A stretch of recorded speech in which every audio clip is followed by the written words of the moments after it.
Hey guys, just wanted to do a review on the Bowers & Wilkins 684 S2. Great speaker, blows away my old Serwin Vegas. Uh, you could probably fit, as you can see, it's got a skinny profile here. You could probably fit about 6 of these speakers in the same space as 2 of my old Serwin Vegas. They cost about, one of these speakers cost the same as a pair of those Serwins, so right away you can see just in the cost difference the quality is much greater. But anyways, look at this thing. It's thin, it's beautiful. I mean, maybe not beautiful, but it's a cool looking speaker. So let's get into this. You can see the felt grill here with the Bowers & Wilkins symbol on the bottom, the logo. They're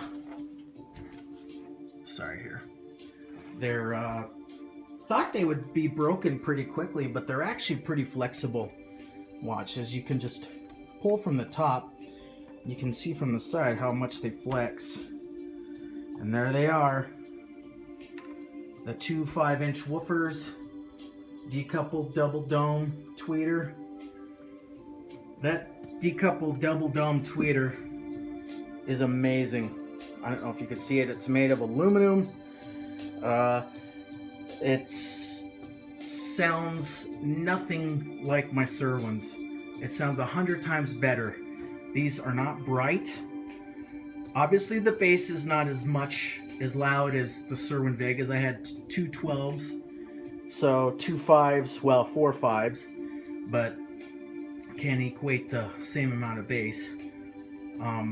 But for example, listening to one of my favorite songs, Peter Gabriel, In Your Eyes, on my old Serwins, I would have to turn it down because the S's in eyes were harsh and they actually hurt my ears. I thought that was just because I was listening to them too loud, but I can be listening to that same song on these just as loud, and it sounds like natural speech. It's awesome. The bass is complementary. It's not overpowering. Like, for example, I'm watching a movie on my old system and someone would slam a door and it would just shake the whole house. On these, it's more complimentary. It's more natural. Let's look a little closer here. You can kind of see the woven Kevlar. You hear that? It's not soft at all. Some pretty good hefty rubber surrounding them. Anyways, the reason why I went with the smaller of the 2 floor standing models, there's the 683 and the 684, is I live in an apartment and I thought maybe the bass might be too loud, and overall just too loud. I didn't want the walls to be shaking and have noise complaints. So they're about 36 inches tall, maybe add an inch for the supplied bass. Screw that into the bottom. They help to eliminate vibration, and I've got them on spikes right now, and it goes right through the carpet. It's actually pretty cool, and it makes them they feel really solid on the floor there. They're about 6 inches wide, 9 inches deep, and they weigh about 31, 32 pounds, so they're a hefty speaker. This is a black ash. There's the dimpled bass port. I'm not sure if that does anything. Supposedly it helps smooth out the airflow. But hey, they're the successful ones. I know nothing about building speakers, so I'll take their word for it. Without getting into the politics of speaker wire, quick little look around. Audio Quest, homemade speaker wire. Well, not homemade, but I bought the spool and the clips, the banana clips, and I built them. So it saved me about $100, which is kind of crazy if you think about it. No, they don't have that nice wrap around them, but hey. I'm not going to get into frequency response because I don't quite understand it. I do know that these are not power hungry. I think 25 watts minimum, 150 up to 150. They're 8 ohms, 8 ohm impedance. I don't know what that is. I think is that standard? My stereo, real quick, it's just a Yamaha Avantage. It supplies 100 watts per channel, which seems to work perfectly for me. To my ears, these things sound amazing. They fill every corner of the room with music without having to turn it up too loud. And I was talking about the bass a little while ago. These things pleasantly surprised me.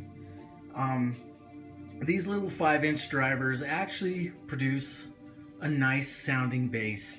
If you want these speakers for bass, don't do it. Don't get them. But if you want good quality, get them. These things sound wonderful.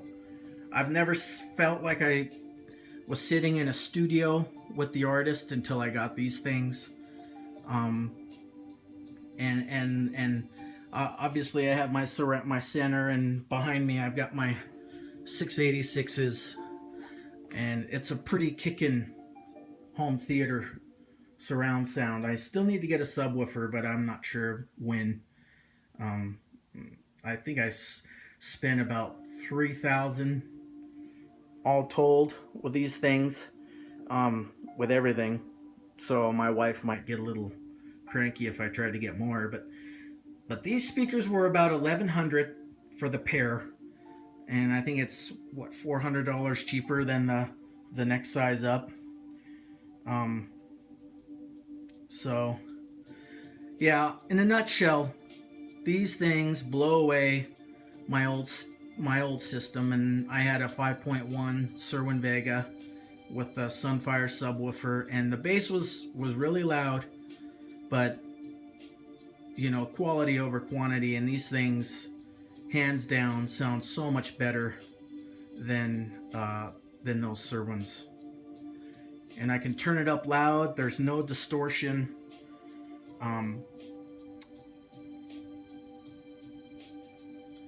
So yeah, let's see here.